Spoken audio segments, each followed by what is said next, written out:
Hello, hello, hello. It's Christine Trainor talking to you from New Westminster, British Columbia, Canada. Good afternoon, because I think it's about 1:42 here in the PM on the west coast of BC, Canada.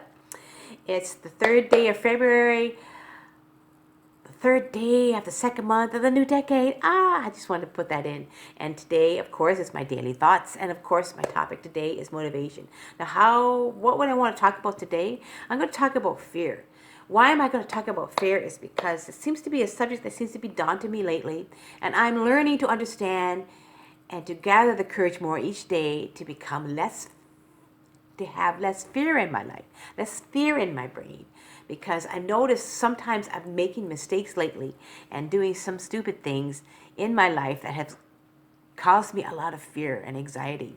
And so I'm going to share with you some things that I'm learning to do. But first of all, we're going to talk about what is the meaning of fear, guys. What is the meaning of fear? What does it exactly say in the dictionary or online, right?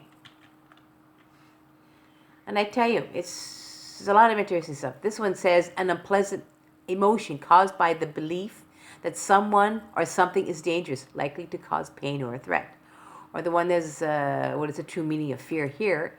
It says, a distressing emotion aroused by impending danger, evil, pain, etc. Whether the threat is real or imagined, the feeling or condition of being afraid, something that causes feeling of dread or apprehension. Something a person is afraid of.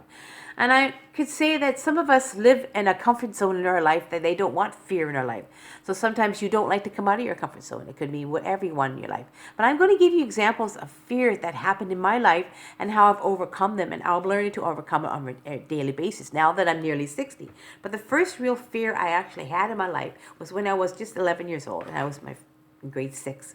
And I had these bullies constantly bullying me on a daily basis, every day. Every time I went home from school, they would always be bullying me, running after me and bullying me. And that was a scary thing in my life because I didn't know how to deal with it. I was young. And you know what I would do? I just basically fake being sick all the time. I was afraid to go to school. And I barely told my mom about this because I was afraid what she would think, what's the matter with you?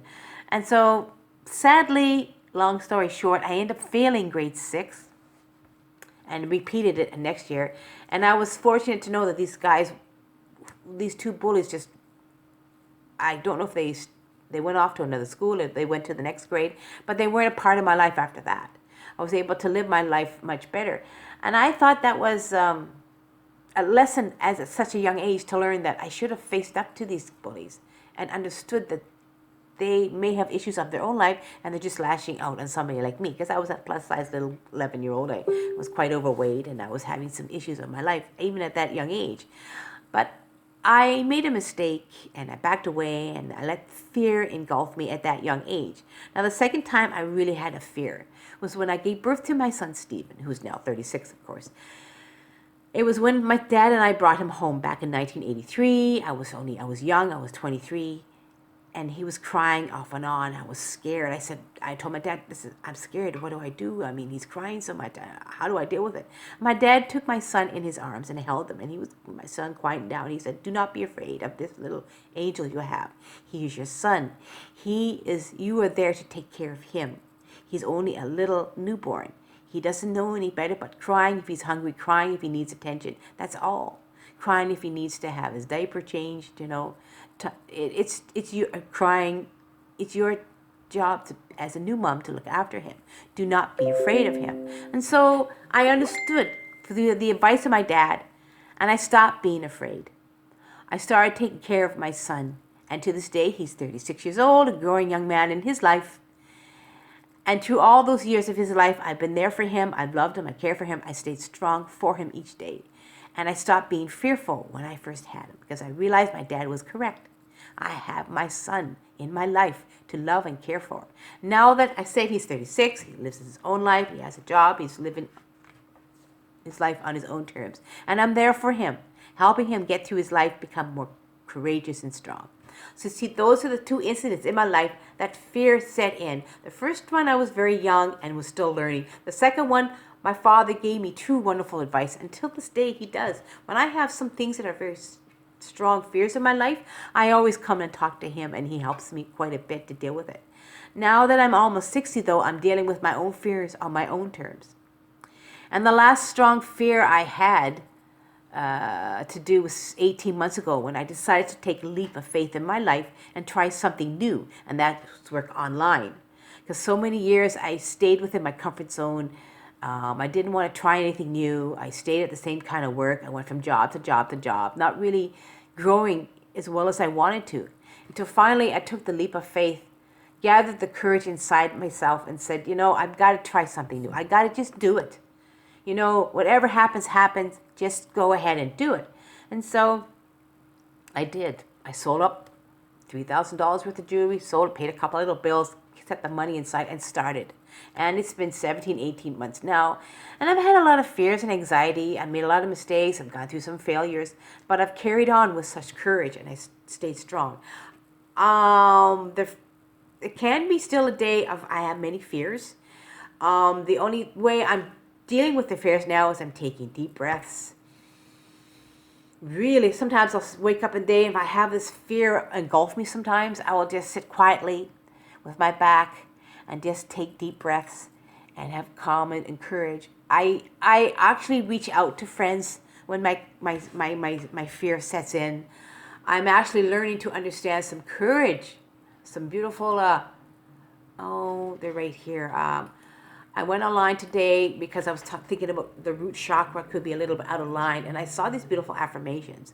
I'm going to read them to you because they help me with my fears. It's like I'm stable, grounded, and relaxed in this moment. All of my safety needs will always be met. I have a healthy body, a healthy mind, an abundant life. I'm anchored to the earth and supported by the universe. The universe will always support me and show me where to go next. I deserve and receive support whenever I need it. The universe will always provide for me. I feel my root chakra opening and I feel myself stabilizing. I am secure and happy in my home. I'm learning about these 7 chakras. And I know right now I'm not rooting myself properly. That's why things are not aligning for myself. That's why I'm getting the fears popping out like 24/7. So when I woke up this morning and I felt that fear, I sort of sat quietly for 5 minutes. I put my timer on and deep breathed and closed my eyes and pictured myself into a calmer state. Because that's the only way I feel that I'm dealing with my fears. And that's the only way that I want to, and that's the reason why I'm sharing this with you today. On this, my daily thoughts, how we can overcome our fears, whichever way we can. But to dig deep down inside, get those fears out of your mind, because when they are there, they really do stunt your life. And I'm here to say is I'm learning to do this, my lovely friends. So I'm encouraging you each day, gather your courage, as Maya Angelou said, which is a beautiful quote. Doesn't mean we're unafraid. It just means we need to face our fears each day. Even if you've fallen, get up, face those fears. You can get through it. There you go. Those are my thoughts for the day on this, my motivational Monday, on fear and how we can overcome them. My love to all my sweet friends. Have an awesome Monday. I believe in you all. Bye.